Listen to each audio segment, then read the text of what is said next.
예, 코스피 지수가 지금 21선을 살짝 깼죠. 여기 보시다시피 21선을 살짝 어제 깼습니다. 지금은 장중이라 어제 살짝 깼고, 말씀드리지만 중요한 건 외인 동향인데, 외인 동향상에는 아직은 큰 이상은 없는 상태죠. 지금 쭉 보시면 약간 매도가 나오긴 했었는데, 여기 약간 매도가 나오긴 했었는데 크지 않고 이전 순매수에 비해 작고, 어제는 이게 어제거든요. 어제는 순매수였고, 장중에 지금 외국인 조금 팔고 있네요. 뭐 장중은 의미가 없고요. 지금 9시 30분이라.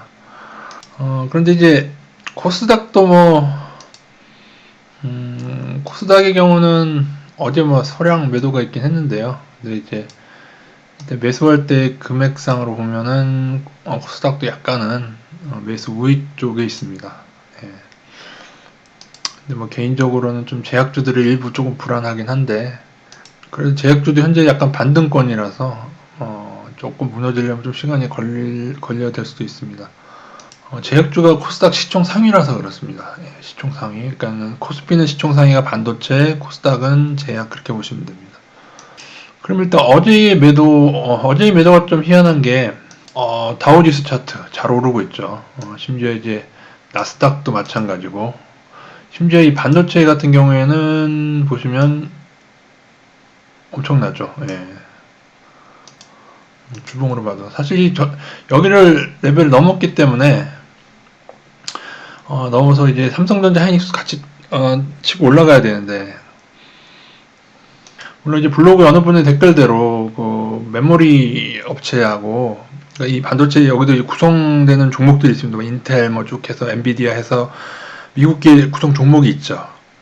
이 중에 이제 마이크론 비율은 얼마 안 돼서 그게 싱크로 될 수 있느냐라고 질문이 있으셨는데, 따로 움직일 수는 없습니다. 어차피 컴퓨터가 팔리면 같이 팔리는 거기 때문에. 물론 이제 메모리 반도체 가격에 의해서 좀 달라지긴 하죠. 그러니까 반도체도 근데 분야가 많고, 제가 추후에 반도체도 설명 드릴 수 있으면 드리겠는데, 여기도 이제 세부 분야들이 많긴 합니다. 아마 그 얘기는 나중에 하고. 근데 제 얘기는 왜 반도체는 이렇게 오르고 다우나스닥 오르는데 우리 증시는 왜 하락했냐. 어제 올랐어야 돼요. 그러니까 사실 반도체나 다우나스닥 보면 어제 올랐어야 됐는데, 중국 영향을 받기도 한데, 중국이라고 하기에도 좀, 중국이 올라도 잘 안 올라요. 보면 왜 그러냐 보면, 여기 여러분 다 아시다시피 이거죠. 이거 기관들. 그죠? 기관들. 막 누르고 이제 기관들이 단기로 막 움직이고 있는데, 근데 이제 기관 탓만 하기에는 이제 선물 동향을 좀 봐야 됩니다. 어제 제일 특이 동향은 외국인의 선물 매도가 있었어요. 그걸 좀 보여드리면은, 어제 보시면 외국인들이 선물을 매도했죠. 여기 보이시면. 그러니까 이렇게 좀 많이 매도할 때는 이들의 의도가 뭔지를 조금은 생각을 하셔야 돼요. 지금 현재 코스피 200은 지금 현물은 283.29. 그날물 선물, 그러니까 6월달이죠. 그날물 선물 가격은 283.90.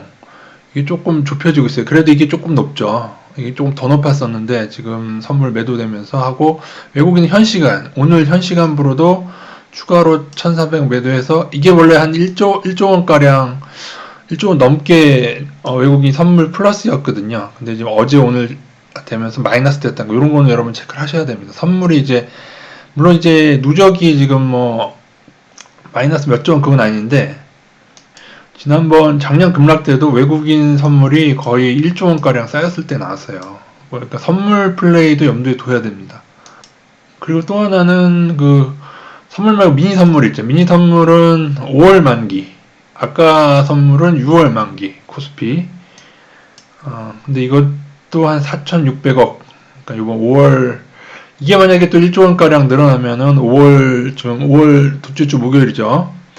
그 만기 때가, 그때 또 누르지 않는가. 근데 한 요 정도는 워낙에 하루에도 왔다 갔다 할 수 있는 금액 정도라, 외국인 선물 포지션도 조금 알고 계셔야 되는데, 프로그램 매매를 좀 볼 필요가 있습니다. 그러니까 선물로 누르게 되면, 선물이 많이 떨어지게 되면은 프로그램 매매에서 차익이 매도가 떨어집니다.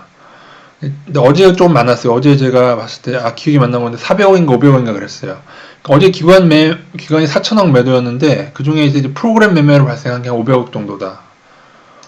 무슨 말씀인지 하나도 모르겠죠. 저도 이 선물을 좀 이해하는 데는 저도 주식을 연구하고 나서 좀 많이 어려웠고, 물론 지금도 제가 뭐 이쪽에 아주 잘 알고 있다고 생각하지는 않습니다. 선물 시장 구조에 대해서. 근데 제가 아는 한에 있어서는 외국인은 이제 두 가지입니다.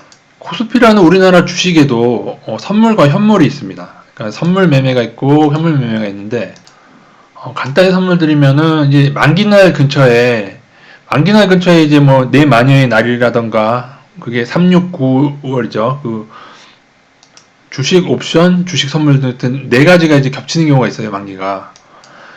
그러니까 현물은 뭐냐면 여러분, 현물은 이제 우리가 말하는 코스피 주식입니다, 주가. 예를 들어 우리가 2000선 그러면 현물. 근데 코스피 200으로 보통 움직이죠. 근데 그냥 간단하게 예를 들어 주가 2000선이라고 대충 하면, 선물은 이제 6월 만기, 9월 만기 그때를 예측해서 서로 이제 주고받는 시장이 따로 있어요. 외국인들의 기법 중에 이제 만기날 선물을 자기네들이 하방으로 크게 걸어 놓으면, 예를 들어 아까처럼 누적 매매가 마이너스 1조 원 이상 그렇게 걸어 놓으면은 그날 기점으로 해서 현물을 지들이 팔아서 주가를 팍 내립니다.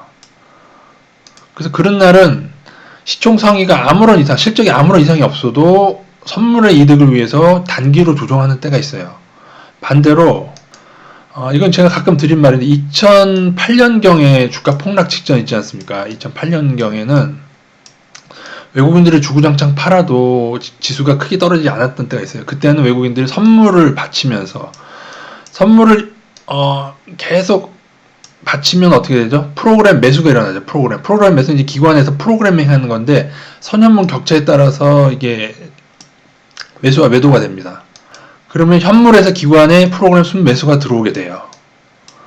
그래서 선물로 그때는 바치면서 현물로 팔고 엄청 계속 팔았어요. 몇 조 원씩 계속 팔면서도 펀드 열풍에 해서 외국인은 빠져나가고 나니까 폭락이 온 겁니다. 그래서 이런 경우도 있고, 그러니까 그들이 선물에서 먹으려는 때가 있고 현물에서 먹으려는 때가 있고, 즉 선물을 이용해서 현물을 높이기도 하고, 반대로 선물을 이용해서 현물을 낮추고. 왜냐하면 현물을 낮출 때는 쟤네들이 매수로 들어올 때, 예를 들어 더 싸게 사고 싶으면 선물을 눌러서 현물을 낮춰서 더 싸게 들어오고, 팔 때는 반대로 이렇게 선현물의 유기적인 관계가 있습니다.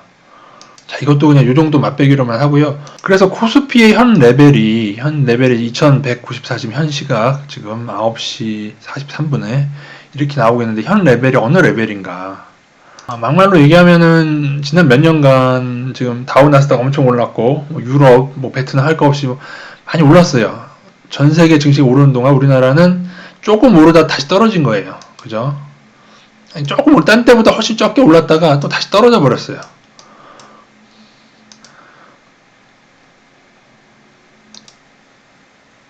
작년에 제가 조심한 거는 외국인의 매도가 나왔기 때문인데, 그 외국인 매도가 불과 이 3개월 만에 다시 매수를 해버렸어요. 외국인은. 작년에 나왔던 매도가. 그리고 지금 레벨을 보면 이 125선 있죠. 여기가 2008년도 개폭락 시점입니다. 1000선, 여기 보이시죠? 2008년, 2009년 여기 개폭락 때. 근데 레벨이 지금 125선으로 봤을 때 같은 레벨이에요. 이평선상의 같은 레벨. 오늘 계속 어려운 말만 하고 있죠. 이평선상의 같은 레벨. 아시겠습니까? 실적은 2008년도보다 물론 조선이나 안 좋아진 일부 업종이 있지만은 전체적으로 이때보다 훨씬 더 좋아요. 지금 현재 우리나라 주식의 순이익이. 그렇기 때문에 이 레벨상에서 솔직히 더 갔어야 돼요. 근데 125선 레벨로 봤을 때 현재 거의 그때 레벨이다. 그래서 결론은 외국인 순매수 더 들어오면 외국인 따라 매매, 외국인 현물 기준으로 순매수 들어오면 단기로는 움직일 거예요. 단기로는 조정이 와도 돼요. 일본 보시면 이렇게 한번 뛰고 하잖아요. 조정 좀 더 와도 돼요. 더 와도 여기 뭐 이렇게 하다가 그 다음에 오를 수 있어요. 요거는 큰 의미가 없어요. 어느 정도 레벨만 지켜내면은 이 정도는 나올 수 있는 레벨이라, 조정 구간에. 전제 조건은 외국인이 계속 사야 됩니다. 떨어지더라도 외국인이 계속 사는가, 크게 나가지 않는가. 만기 때 조금 조심하면서 가시려면 가시는데, 장기적으로는 외국인 따라가셔야 되고, 일단 다우나스닥이 고점 되는 신호, 다우나스닥 추세 이탈만 잘 확인해서 겁내지 말고 투자하시면 되겠고요. 결국 외국인 가는 대로 움직입니다. 예, 외국인 따라가도록 하겠습니다. 외국인 추이를 잘 지켜보겠습니다.